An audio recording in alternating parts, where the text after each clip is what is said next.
So yeah, it's a Halloween special. It is. I'm gonna possibly add something to the sting at the start to make it slightly scarier. And It's going to be something shit, isn't it? It's going to be like a woo. Yeah, or the sound of a bat flapping. But I could also, if we think it's a good idea, put one of those. Remember the BBC sound effects tapes? Yes. And there was a scary Halloween one, which was just noises. I just had that running in the background the whole way through this podcast. I remember Sounds of Death and Horror on. No, it was on vinyl, and they had it in the library, and it was a BBC sound effects album, and it was just called BBC Presents Sounds of Death and Horror, and it had this sort of friendly-looking cartoon on the front of someone on the rack, and it had someone on the rack was one of the sound effects. It was like, but bearing in mind that so few people were involved in amateur filmmaking, or even radio plays or whatever. And they sold these a lot. These were a mainstream release. I can remember them advertising them, and I can remember them stocking them in the library. What was this actually that someone would pour themselves a glass of wine and go, I'm going to listen to the sounds of some people being tortured now, brought to me by the BBC. See, I had a kind of combat one, but... Sounds of war. Sounds of people being punched. It was widows' tears splashing against the ground, all that sort of thing. But what I found unusual as well, I mean, they weren't particularly good. No. I mean, bear in mind, the rack... very long on them. The rack was someone going, And someone else twisting a wallet. It was like... Yeah, surely if you're making a film where you've got a rack, you can record your own sound effect of someone going, probably the person on the rack. So the voices match. So you're saying that the hard bit would actually be getting the rack rather than getting the creaky noise? Yeah, I think so. I think that's probably quite accurate. Halloween for me was always... I always look forward to it because of the programming that would be on TV. Now, we're talking about 4 channels, right? Yep. So obviously, not a lot of time was given up for horror films on a daily basis. So Halloween, it was going to be the horror film night, and this was at a time when I was just getting into film in a serious way, to some degree. And I remember there was a kind of evening program called Dr. Terror's something, and it was going in proper face prosthetics in the kind of smoking jacket. It was very introducing it, kind of like the Crypt Keeper, and it was a proper evening. There was about 3 or 4 horror films on of varying types, and I remember sitting watching it and loving it. It was like a whole evening spent. It was like comic relief, right? But with blood, better. So really, really enjoyed that. Incidentally, I kind of regret that in a way because it was on at the same time as Ghost Watch. Was on the other side, which I never saw when it was on TV, which obviously I understand was something, and having seen clips, was something special. I actually did you realise that got re-released last week on DVD? No, I didn't. And I picked it up. It's £3 in the supermarket over the road from where we're recording this very podcast. Where are we recording? Indeed. But yeah, Ghostwatch for me was that's the pivotal kind of Halloween TV experience. I was actually again, this takes me back to my student days, but I was living in a hotel with about 30 other students because they'd run out of halls of residence, and they basically said, let's just hire out a hotel for a year. That would be a great idea. And so we were all sitting in this hotel lounge watching what was ostensibly a Crime Watch style program with Michael Parkinson and Craig Charles and Sarah Green.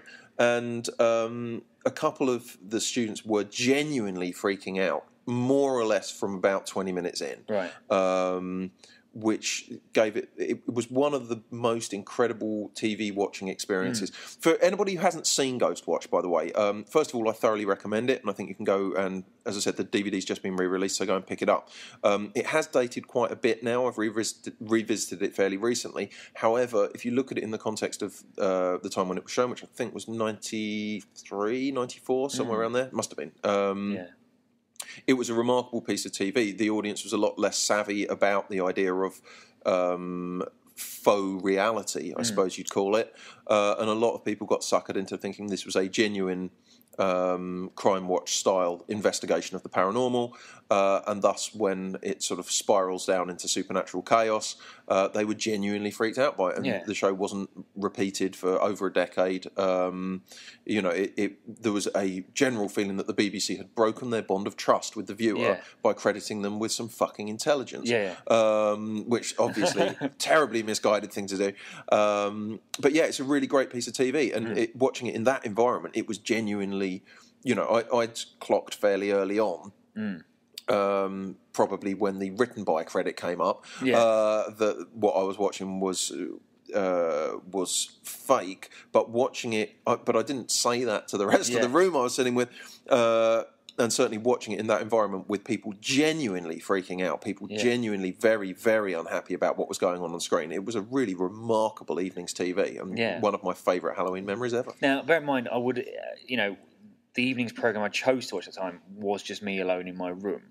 So... Hang on, you watched a programme of you alone in your room? No. I was watching... I can't imagine there was much demand for that. It was a mirror. No, so I can't... Did your parents tell you it was a telly? You go, oh, it's this bastard on again. All he does is cry and masturbate. Just repeats. Halloween is the classic, and it's not just the classic horror movie, it's the classic Halloween horror movie as well, isn't it? If you're going to watch a horror film on Halloween, Halloween's the one to do. Funnily enough, that's kind of what it says. But also Halloween 3, I have a sort of interesting... Is that the mask one? That's the one with the masks, Is that Season of the Witch? Yes, it is. It doesn't have a witch in it, does it? It doesn't have a witch in it, no. Was it you that lent me that one? No, I don't think so, no. Must have been... Yeah. Have you seen it? I've seen it recently. Right. Yeah, fairly recently. Someone lent it to me.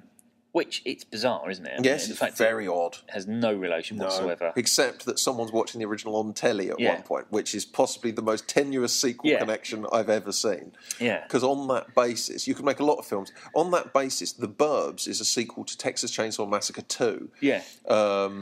Exactly. Yeah. Didn't I see somewhere, and this might have been an American thing, so American people out there, you can tell me this is wrong, that there is people trying, a small movement of Christians trying to claim back this holiday. Right. And I swear the term that was being bandied around was Jesus Ween.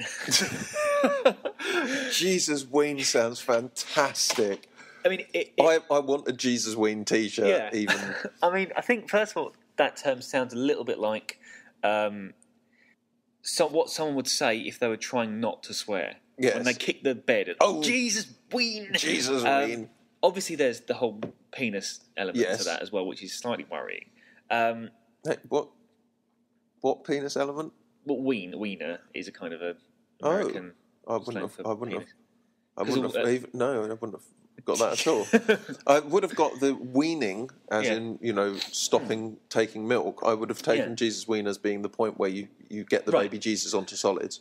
Or the full-grown Jesus, even. I went straight to penis. You went straight to penis, right. Incidentally, I've always wanted to make a film set around Halloween, involving a killer who kills people with a type of sausage. Right. And call it Halloweener. Right, okay. Is that why you've already got the association with Ween? Possibly. Because that's not one that any normal person would have made. I think everybody, hopefully, was sitting listening to this thinking, what the hell is he talking about? The obvious penis. I've been James Trick. And I've been Dr. Gogol. Or Dr. Treat. You could have been Dr. Treat, couldn't you? James Trick and Dr. Treat. That'll be Dr. Treat. Halloween is the only day. That does sound like, to me, hello children, I'm Dr. Treat. It sounds more like something in an Ann Summers window. It's like, it's the new vibrating Dr. Treat. Pumpkin shaped. Yeah, indeed. I'm Trick. I'm Treat. Dr. Treat. Take care and be scary, fiends. Cue scary sound effect.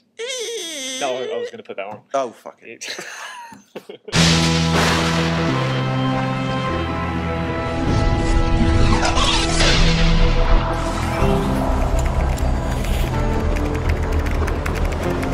Oh, hello.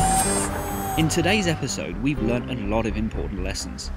Like, YouTube analytics can be used to feed my doomsday machine's targeting computer. Linux users, up your game. But the most important lesson is to like our video, subscribe to our channel, and leave your thoughts in the comments sections below. And, if you'd like more of us, visit our website, totalcult.com, where you can access a backlog of written articles and reviews, as well as purchasing our book, How to Love Movies You Probably Shouldn't, which is also available from all major online retailers in both ebook and physical form. Have a good dusk, everyone.